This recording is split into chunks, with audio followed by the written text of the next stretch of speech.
సింగయ్యగా నేను పనిచేస్తున్నాను. మాది ప్రాపర్ చీడికాడ మండలం కండివాడ గ్రామం. ఎందుకు ఈరోజు ఇంత ఆనందంగా నేను మాట్లాడుతానంటే ఇక్కడికి రావడం, ఇక్కడికి వచ్చిన తర్వాత ఈ వాతావరణంలో చూసిన తర్వాత నేను చదువుకున్న, నాకు చదువు చెప్పిన మా గురువు అయినటువంటి బంగారా మేస్టర్ దగ్గరే ఇలాంటి స్కూల్లోనే, ఇలాంటి ఎలిమెంటరీ అండ్ హై స్కూల్లోనే, కండివారం ఎలిమెంటరీ అండ్ హై స్కూల్లో చదివిన విద్యార్థినే నేను. ఎందుకంటే ఇదే మాస్టర్ మా గురువు గారు, అతని దగ్గర నేను 1 నుంచి 5 వరకు చదువుకున్నాను. తర్వాత 6 నుంచి 6th నుంచి 10th వరకు కూడా జడ్పీఎస్ స్కూల్ కండివారంలో చదువుకున్నాను.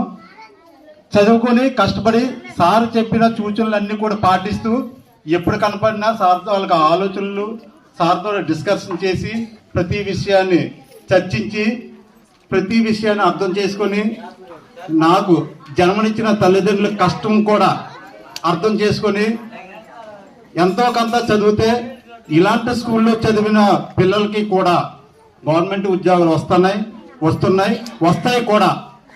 ఎందుకంటే ఈ రాష్ట్ర ప్రభుత్వం, గత రాష్ట్ర ప్రభుత్వం కానీ ఎందుకు చెప్తానంటే ప్రతి విషయం కూడా స్కూల్కి ఒక మార్పును తీసుకొచ్చారు.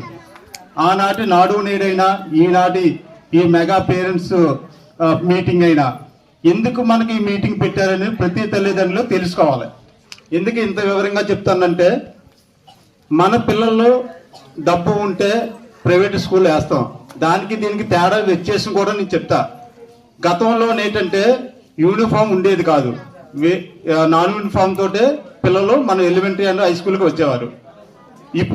అప్పుడు ప్రైవేట్ స్కూల్కి వెళ్ళినప్పుడు యూనిఫాము, టక్కు, టై, బెల్ట్తో వెళ్తే ఒక బస్సు వేసి బస్సులో వెళ్ళి వాళ్ళకి సంవత్సరానికి మినిమం 40 నుంచి 50 వేలు ఖర్చు పెడితే వాళ్ళకి 40,000 1 నుంచి 100 అంకెలు నెంబర్స్ వచ్చాయి. అదే ప్రైవేట్ స్కూల్లో ఇప్పుడు వరకు ఏంటంటే రుద్ది చెప్తారు. కానీ నేను ముఖ్యంగా చెప్పవలసింది ఏంటంటే, ప్రైవేట్ స్కూల్లో ఉన్న టీచర్స్ అందరూ కూడా వాళ్ళు కూడా చదువుకున్న టీచర్సే, కానీ బిఈడి, డిగ్రీ, ఇంటర్మీడియట్ ఉన్న టీచర్స్ మాత్రమే ప్రైవేట్ స్కూల్లో పెడతారు. చెప్పిన విషయాన్ని 10 సార్లు రుద్దితేనే వాళ్ళకి పిల్లలకి అర్థమవుతుంది.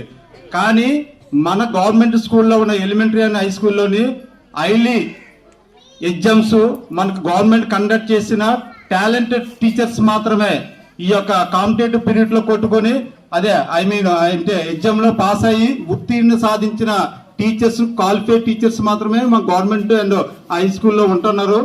వీళ్ళ దగ్గర మనం చదువు అనేది మనం చెప్పించగలిగితే వాళ్ళు చెప్పిన ప్రతి విషయాన్ని కూడా